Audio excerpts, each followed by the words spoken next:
Welcome है आप सभी स्टूडेंट्स का। आज की इस वीडियो के माध्यम से आपको बताने वाले हैं यूपी पॉलीटेक्निक एंट्रेंस एग्जाम 2022 की यदि आप प्रिपरेशन कर रहे हैं या आप किसी भी other state polytechnic entrance examination की प्रिपरेशन कर रहे हैं तो फटाफट से आप चैनल के साथ जुड़ जाइए। जुड़ने के लिए आप चैनल को सब्सक्राइब कर दीजिए एंड चैनल पर फर्स्ट टाइम आते तो चैनल के साथ जुड़ जाइए। देखिए, इस चैनल के माध्यम से आप सभी को एडमिशन से लेकर आप सभी का जो है प्रवेश परीक्षा की तैयारी तक आप सभी को इस चैनल के माध्यम से जानकारी दी जाएंगी। इसमें हम क्वेश्चन कराते हैं मैथ के। कुछ ही दिनों बाद आपकी साइंस की क्लास स्टार्ट हो जाएंगी and question English and Hindi में दोनों क्वेश्चन वही हैं जो आपके एग्जामिनेशन में आएंगे, फालतू क्वेश्चन नहीं। देखिए, वीवीआईपी क्वेश्चन है एकदम छटे हुए जो आपके एग्जामिनेशन में हर साल पूछे जाते हैं, जो रिपीट होते हैं प्रीवियस ईयर क्वेश्चन में से। ठीक है, तो क्वेश्चन को कभी भी आप एंड इस एग्जाम को हल्के में ना लीजिए। ठीक है, अगर आपका नंबर नहीं आया हो तो बाद में पछताने के अलावा कुछ नहीं रह जाएगा। तो इस वीडियो के माध्यम से आप सभी को मैथ की क्लास एंड अच्छे से पढ़िएगा तो शुरू से आपका फुल ट्रिक के साथ एंड कॉन्सेप्ट के साथ आपके डाउट्स क्लियर किए जाएंगे। तो फर्स्ट क्वेश्चन है आप सभी की स्क्रीन पर and question English and Hindi दोनों में है। क्वेश्चन जरा ध्यान से पढ़िएगा तभी आप समझ पाएंगे। राम एंड श्याम की जो आय का अनुपात है और उनके खर्चों का जो अनुपात है 4:3 एंड 9:7। ठीक है, आप इतना समझिए, यदि प्रत्येक व्यक्ति प्रति महीने 2000 रुपये बचा लेता है तो राम की मासिक आय हमसे पूछिए। तो क्वेश्चन में जरा देखिए, किसी भी क्वेश्चन को आप टाइम देंगे तभी आपको वो क्वेश्चन समझ में आएगा, वरना वो चीज़ समझ में आने वाली नहीं है। ठीक है, तो इसीलिए आप क्वेश्चन को ध्यान से समझिएगा। जब एक बार कर लेंगे तो दोबारा आपसे नहीं छूटेगा एग्जाम में। ठीक है, तो इससे पहले आप देखिए इसमें आपको क्या करना होगा। राम और श्याम की आय का अनुपात, सबसे पहले कॉन्सेप्ट ध्यान में रख लीजिए, जो आय माइनस खर्च। ध्यान रखिएगा क्या कह रहे हैं हम, आय माइनस खर्च। यहाँ पे हम खर्च लिख देते, आय माइनस खर्च जो होता है वो बचत होता है। ठीक है, ये क्वेश्चन आप ध्यान रखेंगे, आय माइनस खर्च होता है वो बचत होता है। तो यहाँ पे हमको आय का अनुपात दिया है एंड खर्च का, तो यहाँ पे बचत वो बता रहा है कि यदि प्रत्येक व्यक्ति इतने रुपए 2000 रुपये बचा लेता तो इक्वेशन किस हिसाब से बनेगी उसी हिसाब से देखिएगा। ठीक है, तो यहाँ पे कभी भी आपको अनुपात वाला सवाल आ जाए, यानी कि रेशियो वाला, चाहे आपके आयु से संबंधित हो, कहीं भी अनुपात आ जाए तो वहाँ पे आपको चर राशि उसके साथ लेनी जरूरी है। ठीक है, तो इसके साथ हम x को लेंगे तो देखिए राम एंड श्याम की जो आयु का जो आय का अनुपात है, आय मतलब उनकी जो इनकम है, उनका जो आय का अनुपात है तो हम कितना लेंगे 9x, यानी रेशियो के साथ एंड रेशियो 7x। हमने ये क्या ले लिया, आय का अनुपात इनकम का।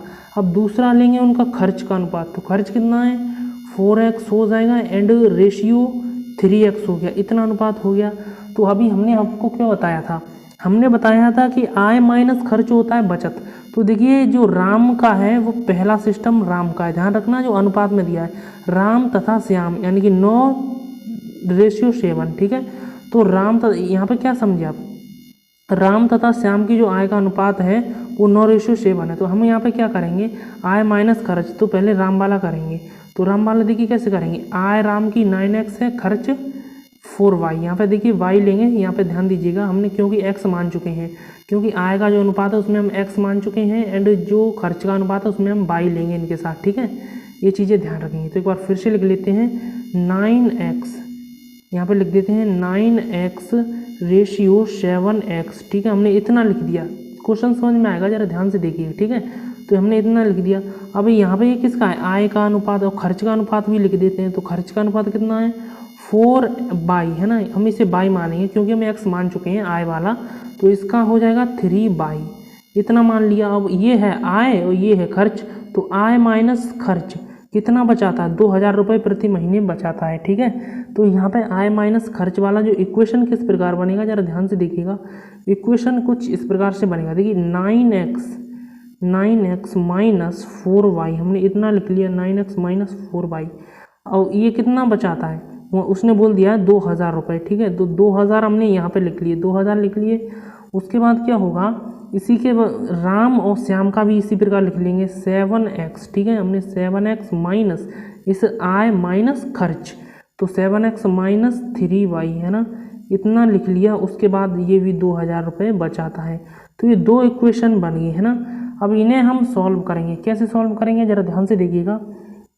यहाँ पे हम थोड़ा सा मिटा देते हैं जिससे आपके लिए समझने के लिए काफ़ी ज़्यादा जगह बन जाए एंड आप अच्छी तरीके से समझ पाएंगे। ठीक है, क्वेश्चन में आपका कोई भी डाउट्स नहीं रह जाएगा एंड अच्छी तरीके से आपको बताया जाएगा। ठीक है, तो यदि आप चैनल पर फर्स्ट टाइम आते तो सब्सक्राइब कर लीजिए, इससे आपकी आने वाली सभी क्लासेस आपको नोटिफिकेशन मिलेगा। ठीक है, वीडियोज़ का जो रेगुलर क्लासेस जाएंगे। तो क्वेश्चन को समझने की कोशिश कीजिएगा, क्वेश्चन किस प्रकार है।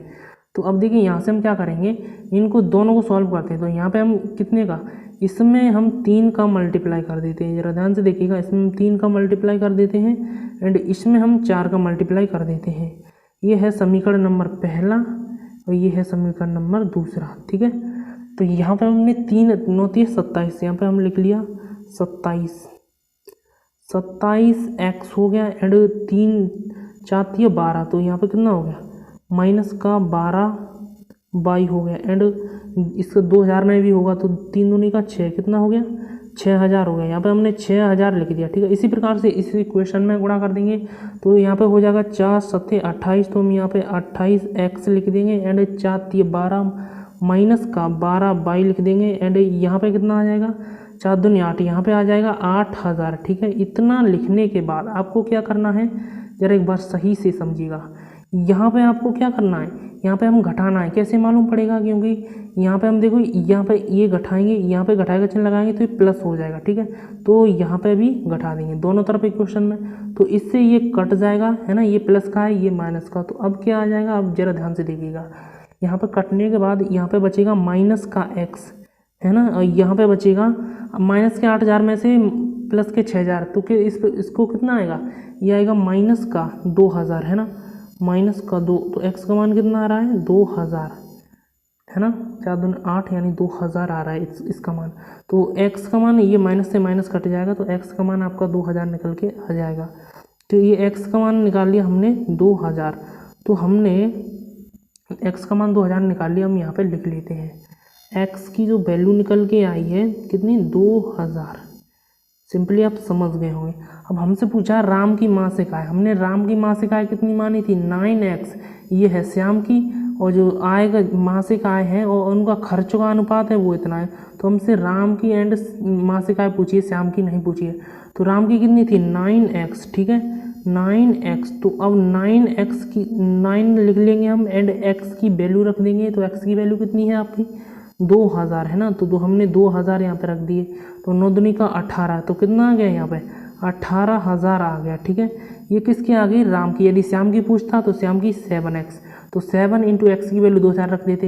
यदि राम का खर्च का अनुपात पूछता तो 4/, तो हमें बाई का मान नहीं निकालना पड़ता, लेकिन हमें निकालने की ज़रूरत नहीं है क्योंकि हमने राम का पूछा ऑलरेडी, तो हमने राम का ही बताया। ठीक है, तो यहाँ पे 18000 आपका आंसर आ गया। इसका option B is the right option this question, अर्थात इस क्वेश्चन का बी ऑप्शन बिल्कुल करेक्ट हो जाएगा। इसमें थोड़ा ज़्यादा टाइम लगा, बट आपको समझ में आना चाहिए। आई होप आप इस क्वेश्चन को समझ गए होंगे। सो नेक्स्ट क्वेश्चन है आप सभी की स्क्रीन पर। क्वेश्चन क्या है जरा ध्यान से पढ़िएगा। क्वेश्चन है प्रथम धन पूर्णांक, कितने पूर्णांक 1000 धन पूर्णांक का योग, 1000 धन पूर्णांक का योग पूछ रहा है। देखिए हम इसको किस प्रकार क्वेश्चन बनाएंगे। धन पूर्णांक कौन कौन से होते हैं, जो सभी धन संख्या है, 1 हो गया, 2 हो गया, 3 हो गया, 4 हो गया, डॉट डॉट डॉट डॉट कितना 1000 तक पूछा है। तो यहाँ पे हम 1000 तक योग कैसे बताएंगे, उसके लिए एक फॉर्मूला होता है, शायद आपको पता हो या नहीं, ये तो मुझे नहीं पता। तो यहाँ पे देखिए SN, आपने ये फॉर्मूला पढ़ा होगा। SN बराबर क्या होता है n/2 and 2a plus n-1 into d, है ना, हमने इतना लिख लिया। उसके बाद इसमें n का मान कितना आएगा इसे भी समझिए। तो यहाँ पे हम n का मान लिख लेते हैं। n है आपके पदों की संख्या, इसमें कितने पद हैं, तो 1 2 3 4 1000 तक हैं, तो इसमें 1000 पद हो गए। ठीक है, ये इससे हमें डायरेक्टली पता चल गया इसमें कितने पद हैं, n का मान 1000। यदि आप निकालना नहीं जानते हैं, इसमें डायरेक्टली पता है, निकालने का एक फॉर्मूला भी होता है। कौन सा फॉर्मूला होता है ना, a + n-1 इंटू d होता है। ठीक है, यदि आपको पदों की संख्या निकालनी है तो समझे, ठीक है ना।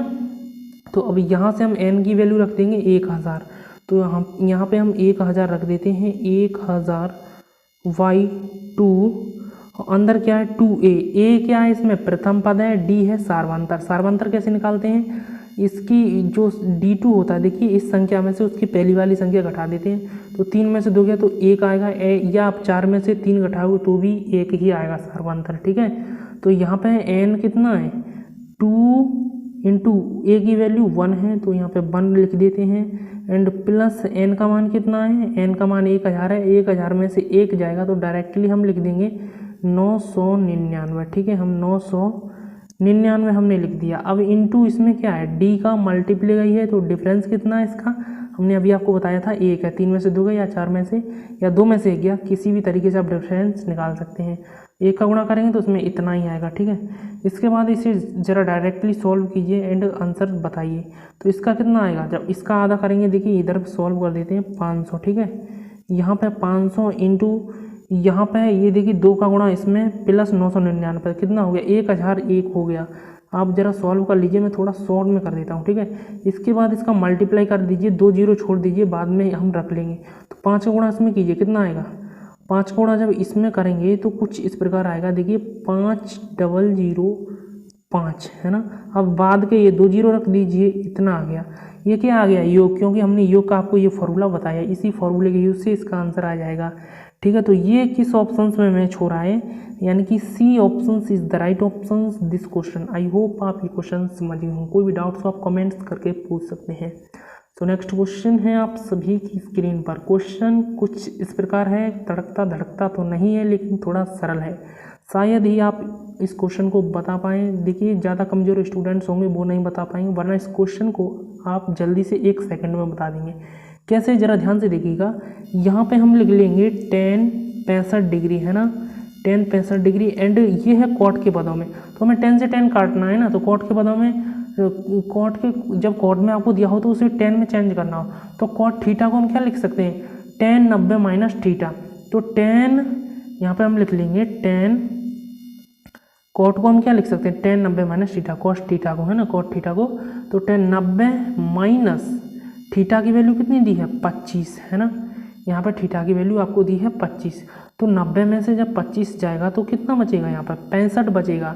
तो देखिए ये 10 65 ऊपर तो है ही है, 10 65 है ना, 65 डिग्री, एंड नीचे भी हो जाएगा 10 65 डिग्री, तो इससे ये उड़ जाएगा, एंड आपका कौन सा ऑप्शन आ जाएगा, सी इज़ द राइट ऑप्शन। आपका बिल्कुल सी ऑप्शन बिल्कुल करेक्ट हो जाएगा, ठीक है। इस तरीके से आप इसे ऑप्शन निकाल सकते हैं। या आप ये देखिए हमने इसे 10 10 में चेंज कर लिया, या आप कॉट कॉट में कर सकते हैं। ऊपर वाले को यदि आप कॉट में करना चाहते हैं तो आपका इसका कॉट 25 आ जाएगा, 25 से 25 कट जाएगा, कॉट 25 है तो फिर भी 1 आ जाएगा, किसी भी तरीके से कर सकते हैं। आप चलते हैं नेक्स्ट क्वेश्चन की तरफ। नेक्स्ट क्वेश्चन है आप सभी की स्क्रीन पर, फटाफट से जरा क्वेश्चन का आंसर बताइएगा, थोड़ा 2 सेकंड का ही क्वेश्चन है। ये देखिए यहाँ पे हम क्या करेंगे, 1 माइनस 10 उसका थीटा, जल्दी से ये क्या होता है आपको पता होगा ना, ये होता है सेक स्क्वायर थीटा है ना, इतना लिख लिया। ओनली फॉर्मूला याद होना चाहिए, फटाक से आंसर आएगा। एंड 1 प्लस कॉट स्क्वायर ए, यहाँ पर थीटा नहीं है, सॉरी हमने गलत लिख लिया, यहाँ पे ए है, ठीक है, एंगल के हिसाब से ही तो लिखेंगे। एंड 1 प्लस कॉट स्क्वायर ए क्या होगा, कोसेक स्क्वायर ए, तो हमने यहाँ पर लिख लिया कोसेक स्क्वायर ए है ना, इतना लिख दिया। अब हमें आंसर इस तरीके का तो नहीं दिया है, बट थोड़ा सा आपको ऑप्शंस के हिसाब से आंसर लाना पड़ेगा। कौन सा है, तो देखिए हम एक बट्टे देखो सेक स्क्वायर को क्या लिख सकते हैं, 1 बट्टे हम कॉज स्क्वायर लिख सकते हैं ना, बिल्कुल लिख सकते हैं, 1 बट्टे कॉज स्क्वायर ए, एंड ये है 1 बट्टा कोसेक स्क्वायर ए, तो इसको हम क्या लिख सकते हैं, साइन स्क्वायर ए, तो हम यहाँ पे साइन स्क्वायर ए इतना लिख दिया हमने। अब देखिए यहाँ पे क्या है, साइन स्क्वायर ए बट्टे कॉज स्क्वायर ए किसका फॉर्मूला है, ये टेन स्क्वायर का फॉर्मूला हो जाएगा है ना, ये टेन स्क्वायर ए। तो इसका आंसर किस में है, D is the right option this question. I hope आप ये क्वेश्चन समझ चुके होंगे, क्योंकि ऑप्शन से क्वेश्चन का हमें आंसर लाना होता है। ऑप्शन से कुछ क्वेश्चन ऐसे होते हैं जो ऑप्शन से ही हो जाते हैं, है ना। तो चलते हैं नेक्स्ट क्वेश्चन की तरफ। नेक्स्ट क्वेश्चन है आप सभी की स्क्रीन पर। क्वेश्चन क्या कह रहा है, जरा ध्यान से पढ़िएगा। क्वेश्चन कुछ अच्छा क्वेश्चन है, ये क्वेश्चन के आने के चांसेस हैं 2022 में, है ना। तो क्वेश्चन को इसे ध्यान से समझिए, मैं एक एक तरीके से समझाऊंगा। 2 खंबे जिनकी ऊंचाइयां आपको दे रखी हैं, 2 खंबे हैं जिनकी ऊंचाई 6 मीटर है एंड दूसरे की 11 मीटर है। एंड ये क्या कह रहा है, ये समतल भूमि पर खड़े हैं, है ना। यदि इनके निचले सिरों के बीच की दूरी 12 मीटर एंड तो ऊपर सिरों के बीच की दूरी पूछिए। तो सबसे पहले क्वेश्चन पढ़िए, एक खंबा है कितने का, एक है 6 मीटर का एंड एक है 11 मीटर का। तो 11 मीटर का थोड़ा बड़ा होगा, है ना। तो यहाँ पे कह रहा है ये इनके जो निचले सिरे के बीच की दूरी है वो 12 मीटर है। तो ये निचले सिरे यही तो है इस खंबे का, एक निचले सिरा ये वाला है एंड इसका निचला सिरा ये वाला है। तो इनके बीच की दूरी कितनी है, 12 मीटर। तो हम यहाँ पे 12 मीटर लिख दिया। एंड अब ये हमसे पूछा क्या है, जरा ध्यान दीजिए, इनके ऊपर सिरों के बीच की दूरी। तो ऊपरा सिरा एक ये रहा, एक ये रहा। तो इनके जो बीच की दूरी है वो हमको बतानी है। तो कैसे बताओगे, सबसे पहले हम इसे सीधी रेखा यूँ खींच लेंगे। इससे फ़ायदा क्या है, तो ये भी 12 मीटर है, ये आयत का रूप बन गया इतना बड़ा, ठीक है, इतना बड़ा। तो यहाँ पे देखिए ये 12 मीटर है, तो ये भी 12 मीटर ही होगा। एंड ये बड़े खंबे, ये छोटे खंबे की लंबाई है 6 मीटर। बड़े खंबे की लंबाई यहाँ से यहाँ तक कितनी है, 11 मीटर। तो ये 6 मीटर, देखिए 11 पूरे बड़े खंबे में से ये 6 मीटर वाला खंबा घटा देंगे तो कितना निकल के आ जाएगा, 5 मीटर। कौन सा निकल के आ जाएगा, ये वाला, यहाँ से यहाँ तक का 5 मीटर, यानी 5 मीटर का खंबा है। तो आप यहाँ पर जान सकते हैं 90 डिग्री का एंगल होता है, ठीक है। तो यहाँ पे हम क्या करेंगे, लंब स्क्वायर प्लस आधार स्क्वायर क्या होता है, कर्ण स्क्वायर, है ना। तो कर्ण स्क्वायर हम यहाँ पे के लिख देते हैं शॉर्ट में, कर्ण स्क्वायर बराबर लंब स्क्वायर। लंब कितना है, 5, 5 का स्क्वायर कितना होता है 25 एंड 12 का स्क्वायर कितना हो जाएगा, यानी आधार का स्क्वायर 144, है ना। यहाँ पे 144 आ गया। तो कर्ण का मान डायरेक्टली कितना निकल आएगा, 169 का जब वर्गमूल लोगे तो कितना आ जाएगा, 13 आ जाएगा। तो आपका कर्ण आ गया 13। एक कर्ण क्या है, यही तो हमसे पूछा था, बड़े जो खंबा है उसका सिरा और नीचे इसका सिरा, इसके बीच की हमसे दूरी पूछा था। तो कितना आ गया 13, यानी कि 13 मीटर आ जाएगा आपका। तो कौन सा ऑप्शन मैच है, यानी कि B is the right option this question. I hope आप समझ चुके होंगे, बी ऑप्शन बिल्कुल करेक्ट हो जाएगा।